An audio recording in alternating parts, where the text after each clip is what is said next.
Hello बच्चों, तो आज की वीडियो में हम मानव भूगोल, प्रकृति एवं विषय क्षेत्र के बारे में पढ़ेंगे। तो चलिए देखें कि इस वीडियो में हम किन किन चीज़ों पर चर्चा करेंगे। पहला है मानव भूगोल क्या है, दूसरा मानव भूगोल के परिभाषाएं और तीसरा मानव भूगोल की प्रकृति। सबसे पहले हम मानव भूगोल क्या है उसके बारे में जानेंगे। तो बच्चों, आप लोगों ने 11वीं कक्षा में प्राकृतिक भूगोल यानी कि फिजिकल ज्योग्राफी पढ़ी होगी, जिसमें आप लोगों ने भूमि यानी लैंड और नदियों यानी रिवर्स के बारे में जाना होगा। तो आप यह भी जाने होंगे कि इन सारी प्राकृतिक चीज़ों के एक मानवीय पहलू भी होते हैं, जैसे कि भूमि यानी कि ज़मीन किसी के द्वारा, जैसे किसी किसान के द्वारा इस्तेमाल की जाती हो कृषि के लिए, या नदियों का इस्तेमाल खेतों की सिंचाई के लिए किया जाता हो। आप देख सकते हैं कि हर एक प्राकृतिक चीज़ों का एक मानवीय पहलू भी है। तो हर एक प्राकृतिक चीज़ों से मानव समाज प्रभावित होता है। मानव भूगोल इसी दोनों चीज़ों की यानी कि प्राकृतिक भूगोल और मानवीय पहलू। तो बच्चों, आप देख सकते हैं कि हर एक प्राकृतिक चीज़ों का एक मानवीय पहलू भी होता है और मानव भूगोल इन्हीं दोनों चीज़ों में एक संबंध बनाकर अध्ययन करता है। आगे वीडियो में हम मानव के व्यवहार के बारे में देखेंगे कि वह कैसे समय के साथ बदलता है। तो बच्चों, अब हम मानव भूगोल की परिभाषाओं के बारे में पढ़ेंगे। मानव भूगोल की परिभाषा बहुत सारे भूगोलवेताओं ने दी, जिसमें रटजेल के द्वारा दी गई परिभाषा काफ़ी महत्वपूर्ण है।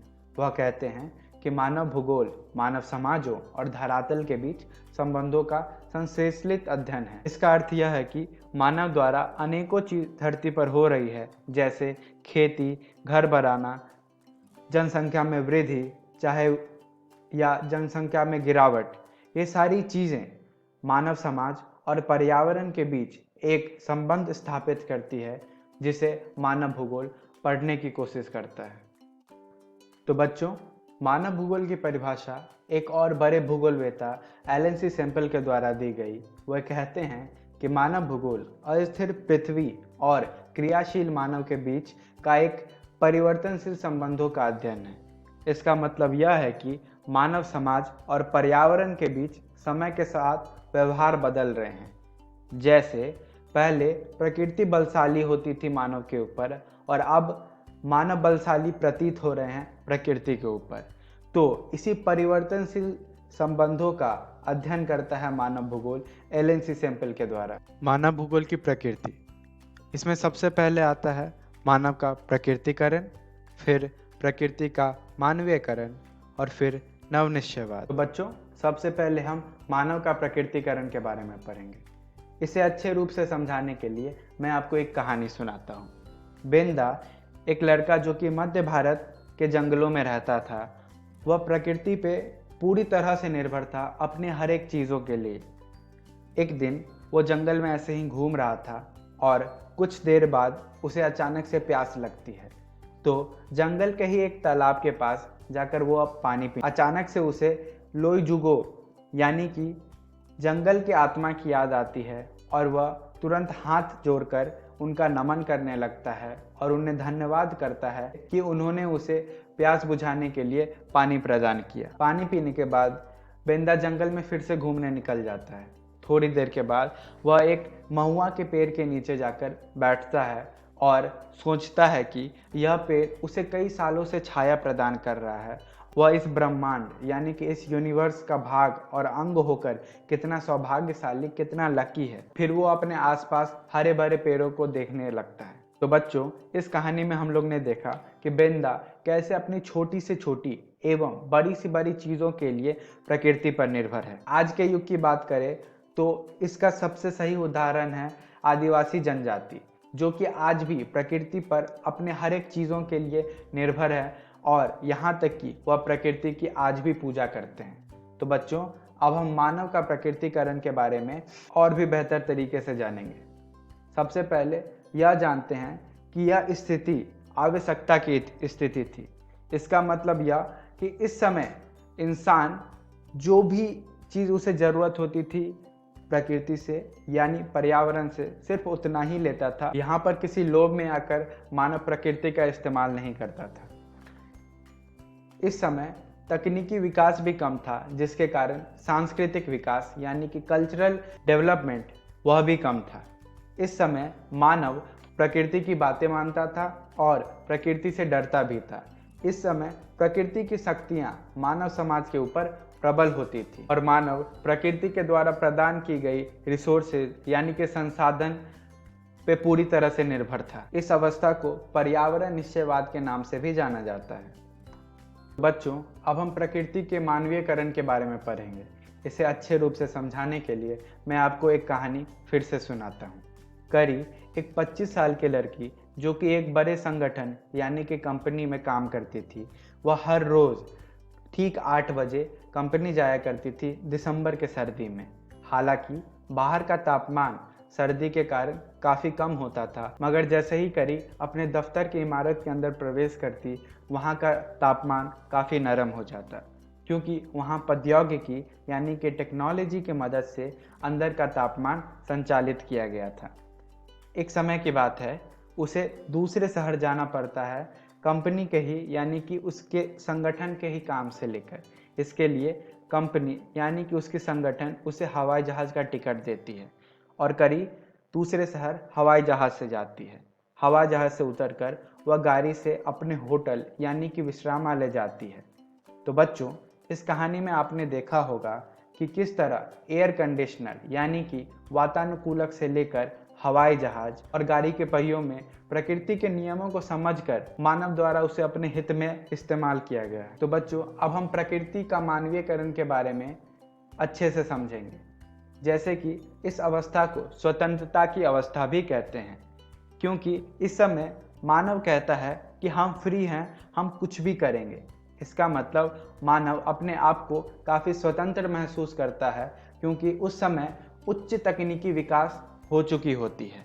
इसका मतलब इसके कारण सांस्कृतिक विकास यानी कि कल्चरल डेवलपमेंट भी हो चुका होता है। इस अवस्था में इंसान प्रकृति से नहीं डरता है और न ही उसकी पूजा करता है। इस अवस्था में प्रकृति के नियमों को समझा गया और उसे अपने हित में इस्तेमाल किया गया है। जैसे कि मानव ने घर्षण यानी कि फ्रिक्शन और हीट यानी कि गर्मी के बारे में जानकर आग का उत्पाद किया।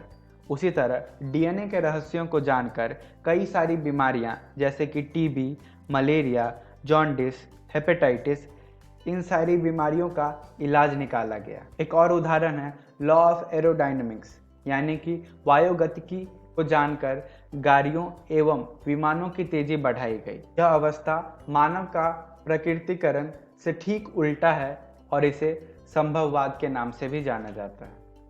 तो बच्चों, अब हम नवनिश्चयवाद के बारे में पढ़ेंगे। इसमें सबसे पहले पर्यावरण निश्चयवाद और संभववाद के बीच का एक मध्य मार्ग दिखाया गया है।